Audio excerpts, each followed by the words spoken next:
ஆடி வெள்ளி சிறப்பும் கதையும்.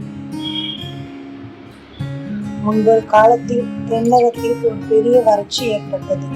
மழை பெய்யவில்லை, பசுமை இல்லை, மக்களின் வாழ்க்கை மிகுந்த துன்பமாக இருந்தது. அந்த ஊரின் பெண்கள் ஒருமித்து பிரார்த்தனை செய்தார்கள். அவர்கள் சொன்னார்கள், ஓ அம்மனே, நீயே எங்களுக்கு சக்தி, உன் அருளால் எங்கள் வாழ்வு சீராகட்டும்.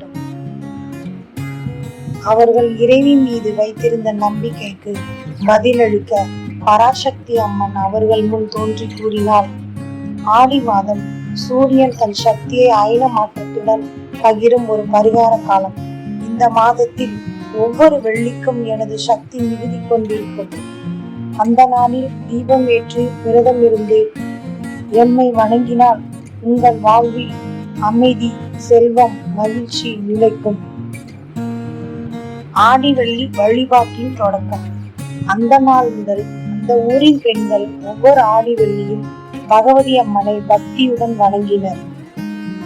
காலை சூரிய உதயத்துடன் எழுந்து குளித்து பூஜைக்கு தயாரானார்கள். வீட்டு வாசலில் குங்குமம் வைத்து விளக்கு ஏற்றினர். கொஞ்சம் பால், பழம், கஞ்சியுடன் விரதம் இருந்து பூஜை செய்தனர். அம்மனுக்கு மஞ்சள், குங்குமம், பூ நிவேதனம் செய்தனர்.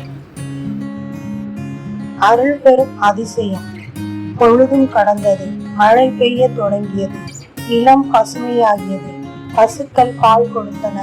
மக்களின் முகத்தில் சந்தோஷம் பரவி வீடுகளில் நிம்மதி வாழ்ந்து கொண்டது. இந்த கதையின் மூலம் ஆடி வெள்ளி என்பது பெண்கள் மட்டுமல்ல, அனைவருக்கும் அருள் தரும் சக்தியின் திருநாள்.